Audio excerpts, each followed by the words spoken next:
Skeleton के chapter में आज बच्चों जो टॉपिक हम डिस्कस करेंगे वो है जॉइंट्स, जिन्हें हम आर्टिकुलेशंस भी कहते हैं। तो सबसे पहले मेरा बेटा हम जॉइंट्स की डेफिनेशन लिखते हैं और देखते हैं कि जॉइंट्स क्या होते हैं। जॉइंट इज अ प्लेस, और आप कह सकते हो वो पॉइंट जहाँ पे बोन्स क्या करती हैं मेरे बेटे, मीट करती हैं। ठीक है, पॉइंट और प्लेस वेयर बोन मीट्स। जहाँ पे भी जॉइंट मौजूद होते हैं वहां पे जो बोन्स मिल रही होती हैं वो टू हो सकती हैं या फिर मेरे बेटे हो सकती हैं मोर देन टू। ठीक है, अभी हम मल्टीपल एग्जांपल्स देखेंगे और देखेंगे कि जहाँ पे भी जॉइंट मौजूद है वहां पे ओनली टू बोन्स भी हो सकती हैं and more than two bones भी मौजूद हो सकती हैं। डेफिनेशन के बाद मेरे बेटे जो सेकंड हम डिस्कस करेंगे वो जॉइंट्स की टाइप्स हैं, और दो तरह की टाइप्स मैं आपको बताऊंगी। जो फर्स्ट टाइप आप देखेंगे वो है जॉइंट्स के फंक्शन की बेस पे। तो पहले मैं लिखवा रही हूँ आपको फंक्शनल बेसिस पे। फंक्शन की बेसिस पे जो फर्स्ट टाइप मेरे बेटे बनती है वो है इमूवेबल जॉइंट्स, जो कि बिल्कुल ही मूव नहीं करते हैं। जहाँ पे भी जिस भी बोन के दरमियान ये मौजूद है वो बोन मूव नहीं करती है। इसलिए जो हमारी क्रेनियम की बोन्स होती हैं वो कंप्लीटली एक दूसरे में इंटरलॉक होती हैं और वो बिल्कुल मूव नहीं करती हैं। तो इमूवेबल जो जॉइंट्स हैं ये मौजूद हैं स्कल बोन्स के दरमियान। इमूवेबल को हम एक टेक्निकल टर्म भी देते हैं, ऑब्जेक्टिव में आपको आ सकती है,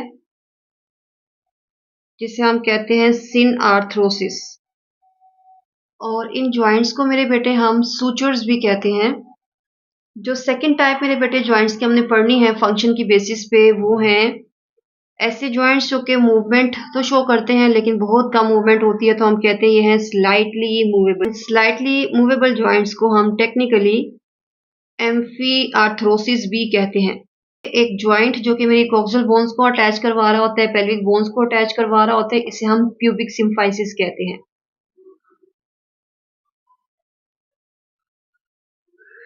प्यूबिक सिम्फाइसिस के अलावा ये जॉइंट्स जो हैं ये मेरे वर्टेब्रल कॉलम के बैकबोन के वर्टेब्रास के दरमियान में मौजूद होते हैं, जो कि मेरी बैकबोन को स्लाइट मूवमेंट शो करते हैं, जिसकी वजह से आप राइट लेफ्ट या आगे पीछे बेंड हो सकते हो। तो स्लाइटली मूवेबल में फर्स्ट हमने एग्जांपल कोट की प्यूबिक सिम्फाइसिस की, सेकंड हम कोट कर रहे हैं between vertebra of vertebral column. And third type के जो जॉइंट्स हैं हमारी बॉडी के अंदर बोन्स के दरमियान, वो मैक्सिमम मूवमेंट शो करते हैं एंड उन्हें हम कहते हैं वो है freely movable joints. And freely movable joints को हम डायाथ्रोसिस भी कहते हैं। मैं यहाँ पे लिखवा देती हूँ आपको।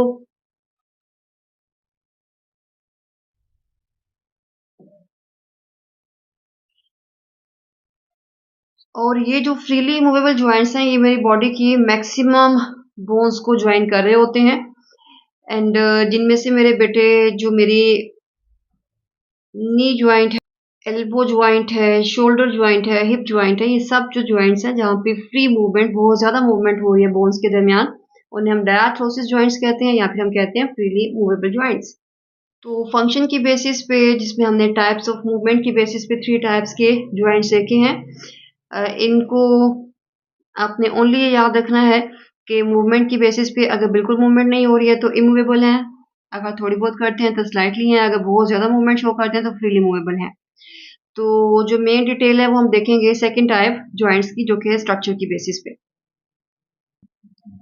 स्ट्रक्चर की बेसिस पे भी मेरे बेटे हमने 3 टाइप्स पढ़नी है। जो फर्स्ट टाइप हम देखेंगे वो है फिब्रस जॉइंट्स, सेकंड मेरे बेटे हम देखेंगे कार्टिलेजिनस जॉइंट्स, और थर्ड हमने देखने हैं साइनोवियल जॉइंट्स।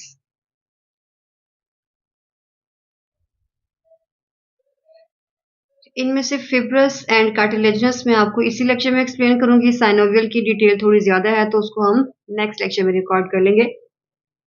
इन 3 टाइप्स को मेरे बेटे अगर आप जो पहले डिवीजन कर रहे थे मूवमेंट की बेसिस पे, अगर उससे रिलेट करना चाहें तो जो फिब्रस हैं ये आपके इमूवेबल जॉइंट्स होते हैं,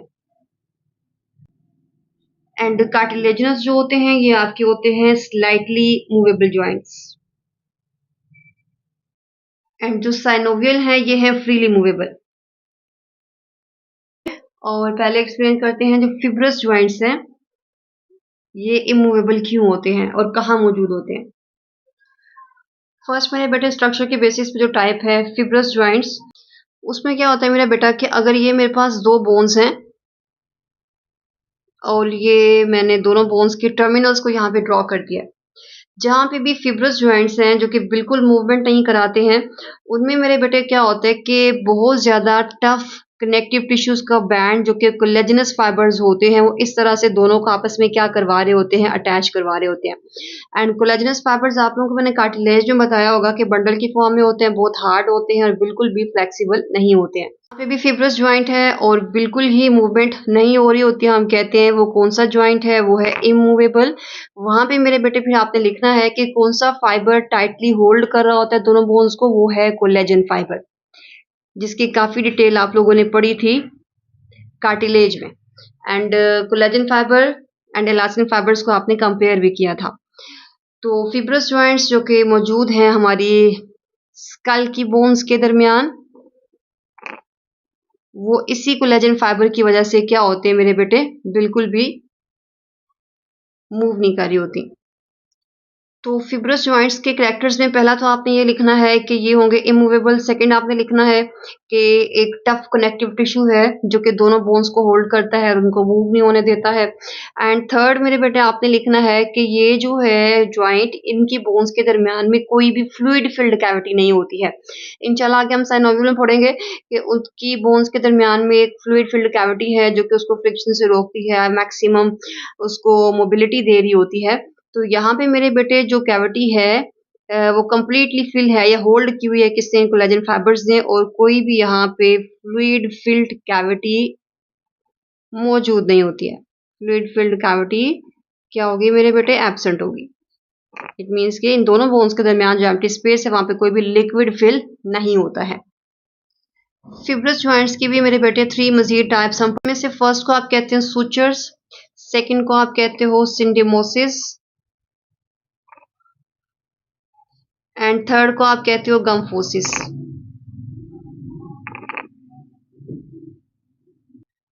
ये सूचर्स जो होते हैं मेरे बेटे, ये हमारी स्कल की बोन्स के दरमियान होते हैं और स्कल बोन के दरमियान जब बेबी की बर्थ होती है ना, तो स्कल की बोन्स में फ्लेक्सिबिलिटी होती है। अगर स्कल की बोन्स के दरमियान ये फ्लेक्सिबिलिटी ना होती बेबी की बर्थ के टाइम पे, तो डिलीवरी जो है वो पॉसिबल ना होती, क्योंकि वो बहुत हार्ड होती हैं और बर्थ कैनाल से उनको गुजारना बहुत टफ हो जाता। लेकिन जैसे जैसे मेरे बेटे स्कल की बोन्स, जो बेबी हमारा जो डिलीवर आउट हो चुका होता है, जिसकी बर्थ हो चुकी होती है, तो आहिस्ता आहिस्ता जब उसकी ग्रोथ होती है बर्थ के बाद, तो सूचर्स के अंदर कोलेजन की डेपोजिशन ज़्यादा हो जाती है। तो सूचर्स जो हैं वो फ्लेक्सिबल से एक हार्ड स्ट्रक्चर में कन्वर्ट हो जाते हैं। ये मैं बात कर रही हूँ उन पर्सन्स की जो कि अडल्ट हो चुके होते हैं, बर्थ के बाद की बात हो रही है। ये जो 2 मेरे बेटे हमने ह्यूमंस की स्कल की बोन्स हाइलाइट की हुई हैं, जब बेबी की अभी बर्थ होनी होती है डेवलपमेंट के बाद, डिलीवरी के टाइम पे, तो तब क्रेनियम की बोन्स में कोलेजन फाइबर्स का नंबर कम होता है, तो उनमें फ्लेक्सिबिलिटी ज़्यादा होती है। तो इसलिए थोड़ी बहुत मूवमेंट शो करती हैं स्कल की बोन डिलीवरी के टाइम पे, सो डैट मदर की बर्थ कैनाल से उनको इजीली निकाला जा सके और उनकी डिलीवरी जो है वो आसान हो सके। अगर ये इस तरह की हार्ड बोन्स ही होती हैं जैसे आपकी हैं, तो डिलीवरी जो है बहुत टफ हो जाती। लेकिन एक अडल्ट पर्सन में बर्थ के बाद आहिस्ता आहिस्ता स्कल की बोन्स के दरमियान ये जो कोलेजन फाइबर्स हैं, इनकी डेपोजिशन ज़्यादा स्टार्ट हो जाती है। इट मीन्स कि हम उनको हार्ड करवाना शुरू कर देते हैं, उनकी ओसिफिकेशन स्टार्ट करवा देते हैं। एंड वो सूचर्स जिसमें ओसिफिकेशन हो चुकी होती है आफ्टर बर्थ, उसे हम कहना शुरू कर देते हैं वो सिनओस्टोसिस है। ठीक है, बर्थ के टाइम पे स्कल की बोन्स के दरमियान जो ज्वाइंट है उसे हम सूचर्स बोलेंगे, जो थोड़ी बहुत फ्लेक्सिबल होते हैं, बट ये सूचर्स आफ्टर बर्थ ओसिफिकेशन के बाद मजीद सख्त हो जाते हैं, बिल्कुल एक दूसरे में बोन्स लॉक हो जाती हैं और मूव नहीं होती हैं। सूचर्स को हम कहते हैं सिनोस्टोसिस। सेकेंड टाइप जो हमने फिब्रस जॉइंट्स की लिखी हुई है, सिंडेमोसिस, मौजूद होते हैं आपकी लोअर आर्म की रेडियस अल्ना के दरमियान। सपोज करो ये आपकी रेडियस बोन है और ये उसके साथ मौजूद अल्ना, और इसके दरमियान में दोनों को टाइटली पैक करवाने के लिए मौजूद है ये आपके कौन से वाले ज्वाइंट, सिंडेमोसिस, जो कि फिब्रस ज्वाइंट की सेकंड टाइप है। और इन दोनों बोन्स को क्या कर रही होती है, आपस में होल्ड करके रख रही होती है।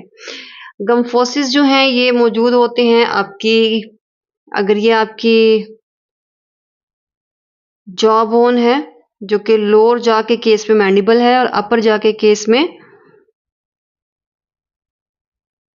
मैक्सिला है, तो इसके अंदर टूथ को प्लेस किया जाता है। तो टूथ जो हमने प्लेस किया हुआ है इसके अंदर, ये इसके साथ अटैच होने के लिए जो ज्वाइंट यूज करता है उसे हम कहते हैं ये है गम्फोसिस। तो फिब्रस जॉइंट्स जो कि इमूवेबल जॉइंट्स हैं जिसमें कोलेजन फाइबर्स बहुत ज़्यादा अमाउंट में डिपॉजिट होते हैं और इस जॉइंट को बिल्कुल ही लॉक कर देते हैं दो डिफरेंट पार्टीशंस को। तो इस तरह के जॉइंट्स को मेरे बेटे हम कहते हैं ये हैं फिब्रस जॉइंट्स, जहाँ पे मूवमेंट नहीं हो रही होती है। हमने 3 टाइप्स पढ़ी हैं, सूचर्स पढ़े हैं जो ओनली मौजूद हैं हमारी स्कल्प बोन्स में, हम सिनोस्टोसिस किस केस में उन्हें कहते हैं वो भी हमने देखा। एंड देन हमने बात की कि जो हमारे सिंडेमोसिस हैं ये हमारी लोअर आर्म की रेडियस अल्ना के दरमियान मौजूद होते हैं।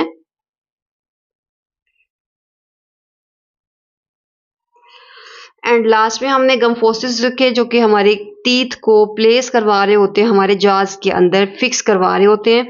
अगर ये वाले जॉइंट्स ना होते तो टीथ आपके मुसलसल क्या कर रहे होते, मूव कर रहे होते, जो कि आपको मल्टीपल एक्टिविटीज में हर्डल कास्ट करवाते।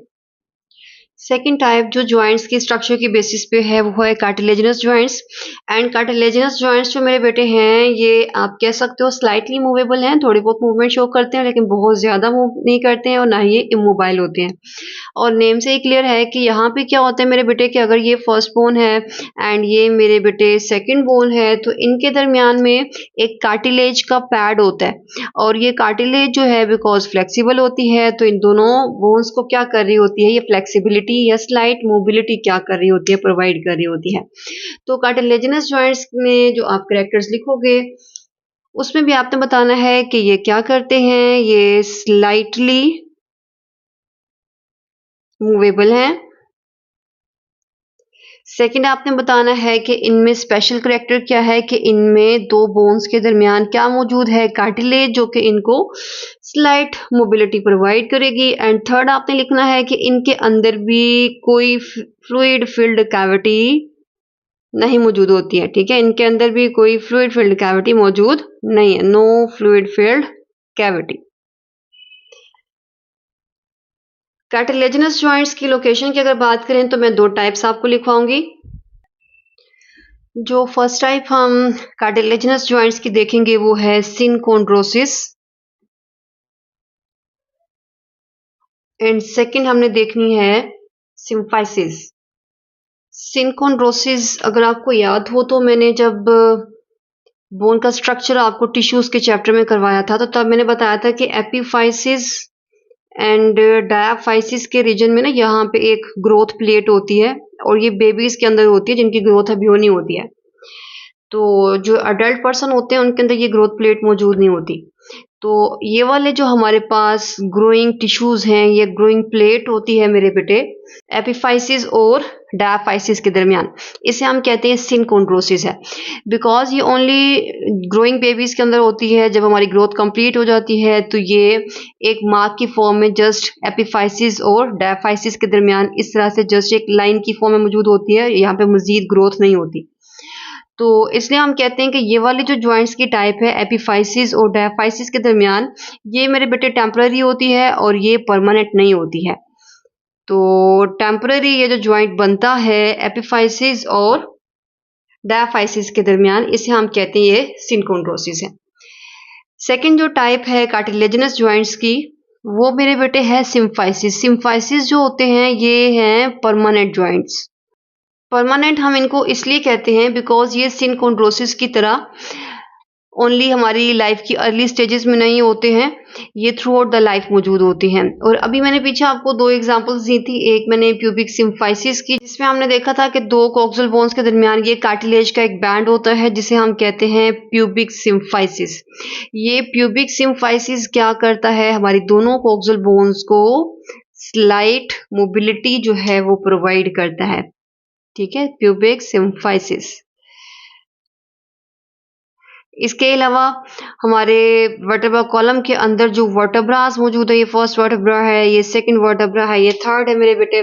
तो इस तरह से हर एक वर्टेब्रा के दरमियान फिब्रोकार्टिलेज की बना हुआ इस तरह का एक कार्टिलेज का बैंड होता है, जिसे हम कहते हैं ये है इंटरवर्टेब्रा डिस्क।